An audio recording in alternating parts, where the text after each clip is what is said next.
유대인의 초막절이 진행이 되고 있습니다.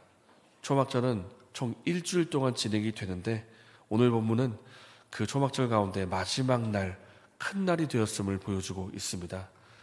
초막절의 마지막 날을 큰 날이라고 부르는 이유는 초막절에 진행되는 물의 의식 행사 때문입니다. 초막절에 진행되는 물의 의식이 있는데 어떻게 진행되는가 하면 첫날에 실로암 못으로 가서 물을 떠가지고 그리고 성전을 향해서 행진을 합니다. 행진하는 동안 시편을 부르면서 행진을 하다가 성전의 제단에 이르러서 그 물을 제단 위에 붓습니다.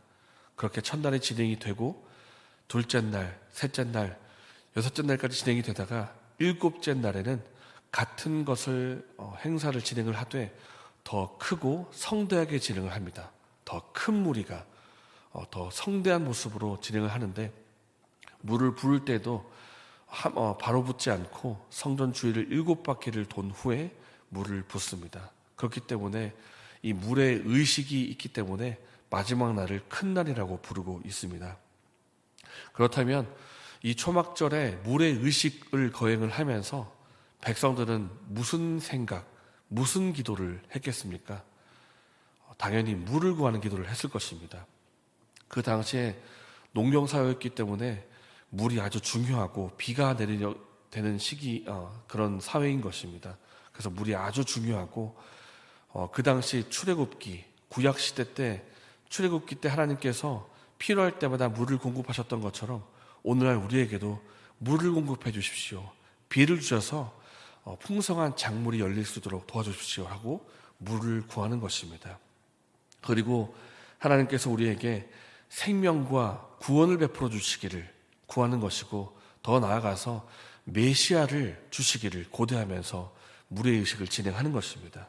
그렇기 때문에 이 초막절도 아주 중요하고 초막절에 진행하는 이 물의 의식 행사도 아주 중요한 것입니다. 물과 생명과 메시아를 구하는 의식이기 때문입니다. 예수님께서 초막절에 왜 예루살렘으로 오셨겠습니까?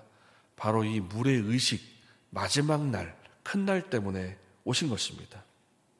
사람들이 물의 의식을 거행하면서 물을 구하는 기도, 생명과 은혜를 구하는 그 갈망이 최고조에 이르렀을 때 예수님께서 그 백성들에게 하실 말씀이 있기 때문입니다. 어떤 메시지를 전하시는가? 37절과 38절인데요. 함께 37절과 38절을 읽겠습니다. 명절 끝날 곧 큰 날에 예수께서 서서 외쳐 이르시되 누구든지 목마르거든 내게로 와서 마시라. 나를 믿는 자는 성경에 이른 것 같이 그 배에서 생수의 강이 흘러나오리라 하시니. 예수님께서 이렇게 말씀하시는 것과도 같습니다. 여러분, 목이 마릅니까? 여러분, 사실 육신의 목만 마른 것이 아니고 영적인 영혼의 갈망도 있지 않습니까? 누구든지 목마른 사람이 있거든 내게로 오십시오. 그러면 여러분의 배에서 구약에 약속된 것 같이 생수의 강물이 흘러나게 될 것입니다. 라고 말씀하시는 것과도 같은 것입니다.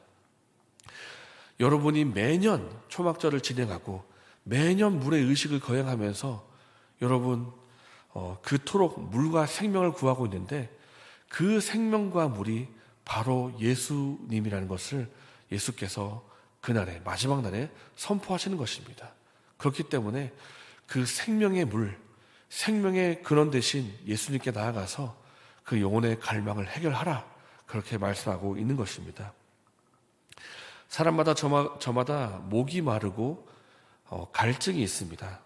단지 육신적인 물이 필요하다 이 정도가 아니고 영혼의 갈망이 있어서 그 갈망을 해결하려고 저마다 발버둥치고 있습니다. 어떤 사람은 돈을 찾고, 어떤 사람은 사회적 지위와 성공을 찾고, 어떤 사람은 이성을 찾고, 저마다 이것이 나에게 구원이다, 이것이 나의 생수다라고 하면서 저마다 그것을 애타게 평생 동안 찾고 있습니다. 그러나 그것으로 해결할 수가 있겠습니까? 돈이 해결해 줄 수가 있을까요? 이 시대에 돈만큼 많은 일을 행할 수단도 없을 텐데 돈이 우리에게 많으면 그 돈이 우리에게 원하는 생명을 주겠습니까? 하루는 미국의 갑부 록펠러, 석유 사업으로 부자가 된 록펠러에게 기자가 이렇게 물었다고 합니다. 당신은 지금까지 석유 사업을 하면서 이렇게 많은 부를 쌓았는데 그 돈으로 지금 만족하십니까? 물었다고 합니다. 록펠러가 대답합니다. 아닙니다. 저는 지금 만족할 수가 없습니다. 기자가 또 물었습니다. 그러면 당신은 얼만큼 돈을 더 벌어야 만족하겠습니까? 그러자 록펠러가 이렇게 대답했다고 합니다. 지금보다 조금 더 벌고 싶습니다. 지금 내가 돈이 많지만 지금보다 조금 더 돈이 더 많으면 그때 만족할 것 같습니다. 그렇게 대답했다고 하는데요. 여러분에게 한번 여쭤보고 싶습니다. 록펠러가 일생 동안 만족을 했겠습니까? 만족 못했을 것입니다. 왜냐하면 우리 사람의 영혼은 돈으로 채울 수 없는 것이기 때문입니다. 우리 사람의 영혼은 지위가 높다고 해서, 내가 성공했다고 해서, 내가 세상에서 많은 것들을 가졌다고 해서 채워질 수 있는 것이 아니기 때문입니다. 구약시대 당대에 그 누구보다 많은 것을 가지고 누렸던 솔로몬이 전도도에서 이렇게 말합니다. 헛되고 헛되며 헛되고 헛되니 모든 것이 헛되도다. 무슨 뜻이겠습니까? 세상의 그 무엇으로도 내 영혼을 만족시킬 수가 없다는 것입니다. 우리 영혼은 채울 수 있는 분이 따로 계시기 때문입니다. 오늘 본문에 나오는 예수님께서 말씀하십니다. 누구든지 목마르거든 내게로 와서 마시라. 그러면 성경에 이른 것 같이 그 배에서 생수의 강이 흘러나올 것이다. 예수님께서는 아무 조건도 없이 말씀하십니다. 누구든지, 유대인만이 아니라 이방인도 괜찮다. 누구든지 오라. 자신이 목마르다고 생각하면 누구든지 오라 말씀하십니다. 우리 영혼은 오직 예수님 한 분만으로만 채워줄 수가 있습니다. 우리 영혼의 목마름을 채우시는 분은 오직 예수님밖에 없다는 것을 우리가 믿기 원합니다. 오늘 하루 예수님 안에서 성령을 통하여 영혼의 풍족함과 만족을 누리시는 여러분 되시기를 축복합니다. 그리고 이 생수 되신 예수님을 영혼의 갈망을 가지고 있는 다른 이웃에게 전할 수 있는 저 여러분 되시기를 예수님의 이름으로 축복합니다. 이 시간 함께 말씀을 생각하면서 기도하겠습니다. 하나님, 지금까지 세상의 것으로 채우려 했던 우리의 잘못을 용서해 주시옵소서. 세상의 그 무엇으로도 채울 수 없는 우리 영혼을 예수 그리스도로 성령으로 채워 주시옵소서. 주께서 약속하신 대로 우리의 배에서 생수의 강물들이 흐르게 하여 주시옵소서. 그리고 이 생명의 복음을 풍족히 누리게 하시고 다른 목마른 사람에게도 전하게 하여 주시옵소서.